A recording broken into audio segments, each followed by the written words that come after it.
जय श्री कृष्णा। राधे राधे। स्वागत है आपका हमारे चैनल पार्वती पनमोली में। आज हम सुनेंगे नवरात्रि के पहले दिन दुर्गा सप्तशती पाठ अध्याय 1 की कथा।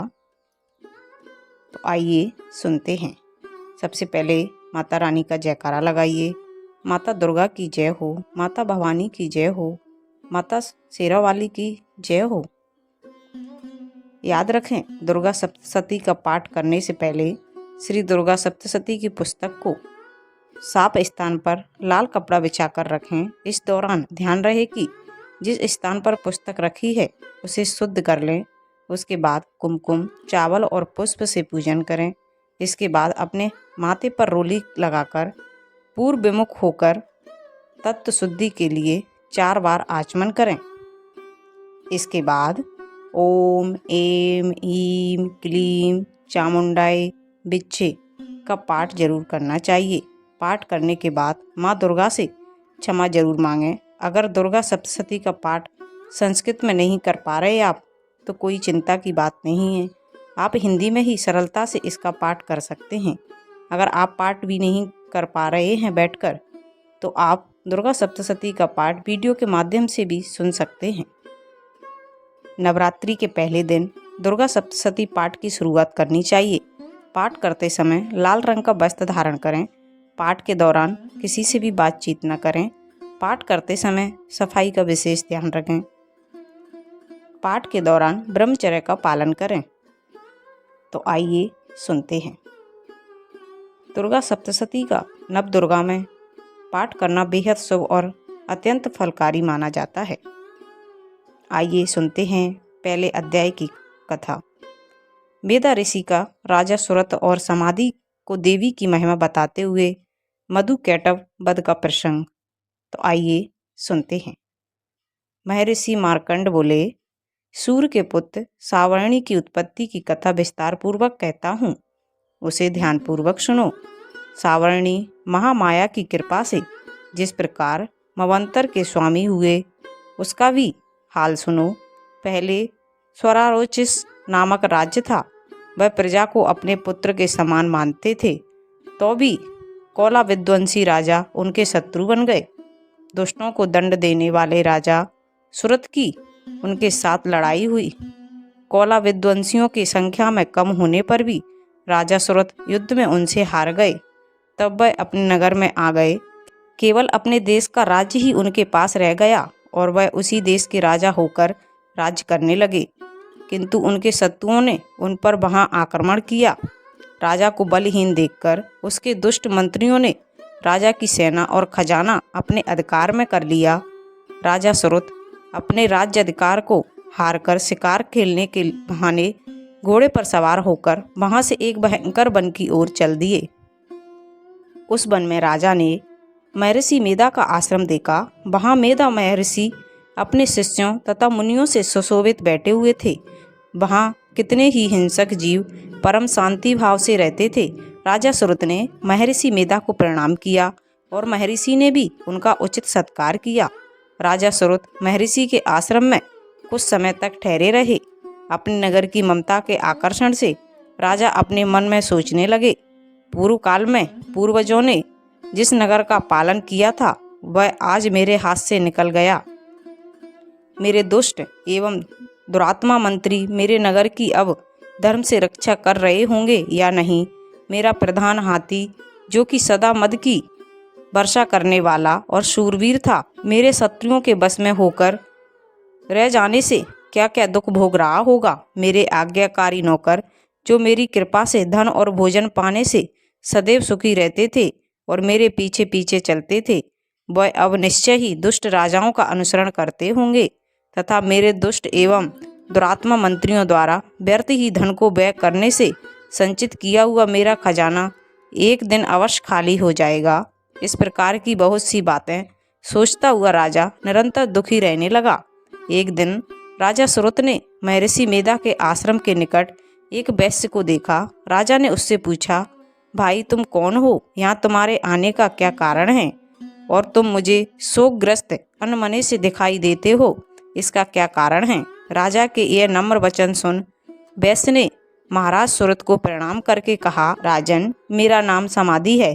मैं धनियों के कुल में उत्पन्न एक वैश्य हूँ। मेरे दुष्ट स्त्री पुत्र आदियों ने लोभ से मेरा सब धन छीन लिया है और मुझे घर से निकाल दिया है। मैं इस तरह से दुखी होकर इस वन में चला आया हूँ। यहाँ रहता हुआ मैं इस बात को भी नहीं जानता कि अब घर में इस समय सब कुशल हैं या नहीं।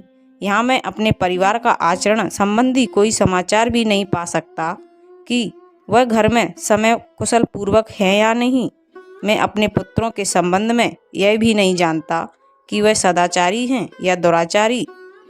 राजा बोले, जिस धन के लोभी स्त्री पुरुष पुत्रों ने तुम्हें घर से निकाल दिया, फिर भी तुम्हारा चित्त उनसे क्यों प्रेम करता है? वैश्य ने कहा, मेरे विषय में आपका ऐसा कहना ठीक है, किंतु मेरा मन इतना कठोर नहीं है। यद्यपि उन्होंने धन के लोभ में पकड़कर पितृ स्नेह को त्याग कर मुझे घर से निकाल दिया है, तो भी मेरे मन में उनके लिए कठोरता नहीं आती। हे महामते, मेरा मन फिर भी उनमें क्यों फंस रहा है? इस बात को जानता हुआ भी मैं नहीं जान रहा मेरा चित्त उनके लिए दुखी क्यों है। मैं उनके लिए लंबी लंबी सांसें ले रहा हूँ। उन लोगों में प्रेम नाम तो नहीं है, फिर भी ऐसे निस्नेहियों के लिए मेरा हृदय कठोर नहीं होता। महर्षि मार्कंड ने कहा, हे ब्राह्मण। इसके पश्चात महाराज सुरत और वैश्य दोनों महर्षि मेधा के समीप गए और उनके साथ यथा योग्य न्याय संभाषण करके दोनों ने वार्ता आरंभ की। राजा बोले, हे भगवान, मैं आपसे एक बात पूछना चाहता हूँ, सो आप कृपया करके मुझे बतलाइए। मेरा मन अधीन है, इससे मैं बहुत दुखी हूँ। राज धन आदि की चिंता अभी तक मुझे बनी हुई है और मेरी यह ममता अज्ञानियों की तरह बढ़ती ही जा रही है। और यह समाधि नामक वैश्य भी अपने घर से अपमानित होकर आया है।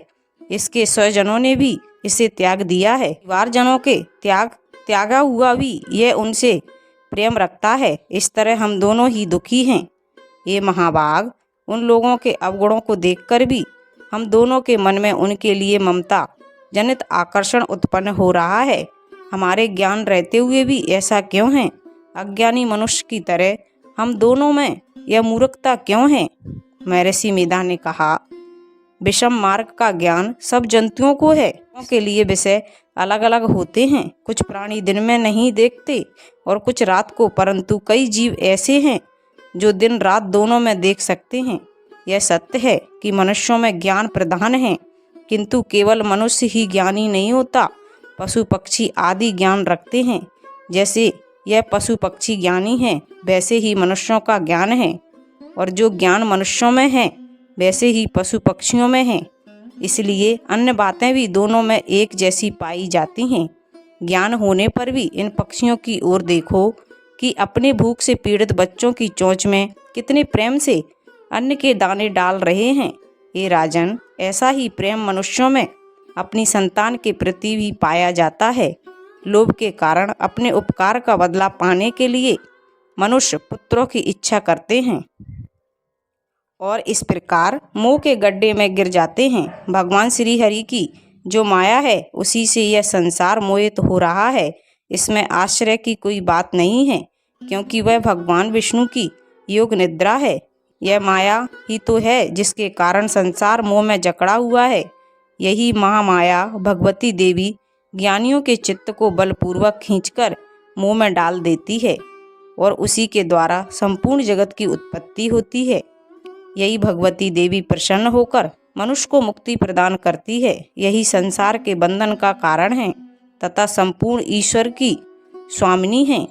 महाराज सुरत ने पूछा, भगवान, वह देवी कौन सी हैं जिसको आप महामाया कहते हैं? हे ब्राह्मण, वह कैसे उत्पन्न हुई और उसका कार्य क्या है? उनके चरित्र कौन कौन से हैं? प्रभु, उसका जैसा प्रभाव हो, जैसा स्वरूप हो, वह सब मुझे कृपया कर कहिए। मैं आपसे सुनना चाहता हूँ। महर्षि मेधा बोले, राजन, वह देवी तो नित्य स्वरूपा हैं। उसके द्वारा यह संसार रचा गया है, तब भी उसकी उत्पत्ति अनेक प्रकार से होती है। वह सब आप मुझसे सुनो।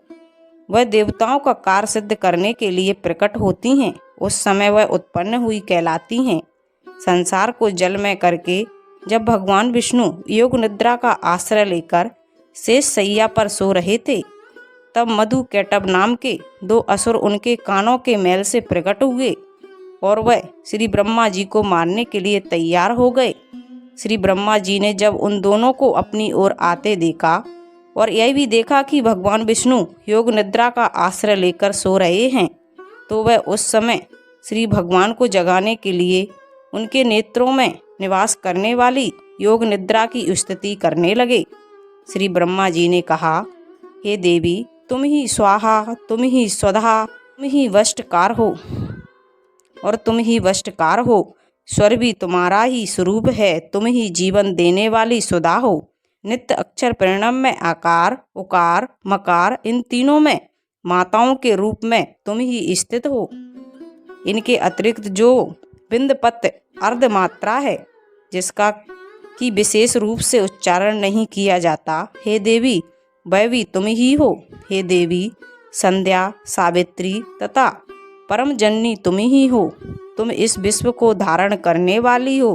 तुमने ही इस जगत की रचना की है और तुम ही इस जगत का पालन करने वाली हो। तुम ही कल्प के अंत में सबको भक्षण करने वाली हो। हे देवी, जगत की उत्पत्ति के समय तुम सृष्टि रूपा होती हो, पालन काल में स्थित रूपा हो और कल्प के अंत में संहार रूप धारण कर लेती हो।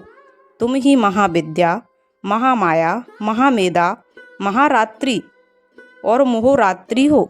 श्री ईश्वरी और वेद स्वरूपा बुद्धि भी तुम ही हो। लज्जा, पुष्टि, तुष्टि, शांति और क्षमा भी तुम ही हो।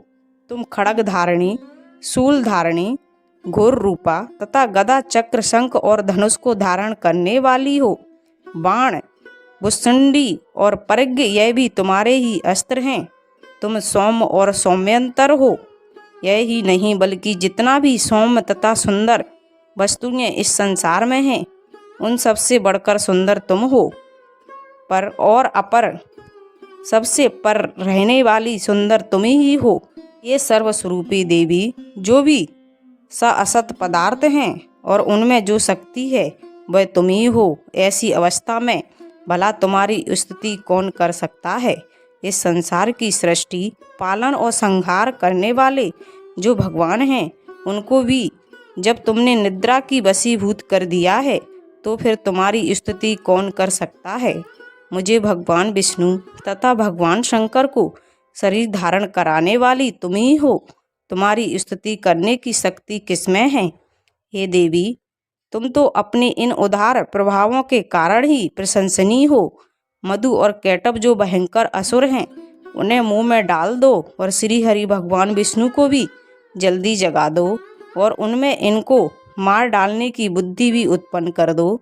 महर्षि मेधा बोले, हे राजन, जब ब्रह्मा जी ने देवी से इस प्रकार स्तुति करके भगवान को जगाने तथा मधु और कैटभ को मारने के लिए कहा, तो वह भगवान श्री हरि विष्णु के नेत्र, मुख, नासिका, बाहु, हृदय और वक्ष स्थल से निकल ब्रह्मा जी के सामने खड़ी हो गईं।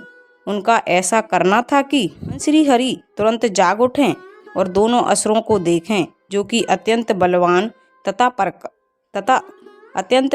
तथा पराक्रमी थे और मारे क्रोध के जिनके नेत्र लाल हो रहे थे और जो ब्रह्मा जी का वध करने के लिए तैयार थे। तब क्रोध हो उन दोनों दुरात्मा असुरों के साथ भगवान श्री हरि पूरे 5000 वर्ष तक लड़ते रहे। एक तो वह अत्यंत बलवान तथा पराक्रमी थे, दूसरे महामाया ने भी उन्हें मुंह में डाल रखा था। इसलिए वह श्री हरि भगवान से कहने लगे, हम दोनों तुम्हारी वीरता से अत्यंत प्रसन्न हैं, तुम हमसे कोई वर मांगो। भगवान ने कहा, यदि तुम मुझ पर प्रसन्न हो तो अब तुम मेरे हाथों से मर जाओ। बस इतना सा ही वर मैं तुमसे मांगता हूँ, यहाँ दूसरे वर से क्या प्रयोजन है। महर्षि मेधा बोले, इस तरह से जब वह धोखे में आ गए और अपने चारों ओर जल ही जल देखा, तो भगवान श्री हरि ने कहा, जहाँ पर जल ना हो, सूखी जमीन हो, उसी जगह हमारा वध कीजिए। महर्षि मेधा कहते हैं, तथास्तु कहकर भगवान श्री हरि ने उन दोनों को अपनी जांग पर लिटाकर उन दोनों के सिर काट डाले। इस तरह से यह देवी श्री ब्रह्मा जी की स्तुति करने पर प्रकट हुई थी। अगले अध्याय में उनके प्रभाव और उत्पन्न का वर्णन करेंगे और सुनेंगे। अगर ये दुर्गा सप्तशती का अध्याय पार्ट 1 अगर आपको अच्छा लगे तो प्लीज़ माता रानी का जयकारा अवश्य लगाइए। और आप अगर दूसरा अध्याय सुनना चाहते हैं तो कमेंट में अवश्य बता दीजिए। ये वीडियो हम यहीं समाप्त करते हैं। अगला अध्याय हम अगले दिन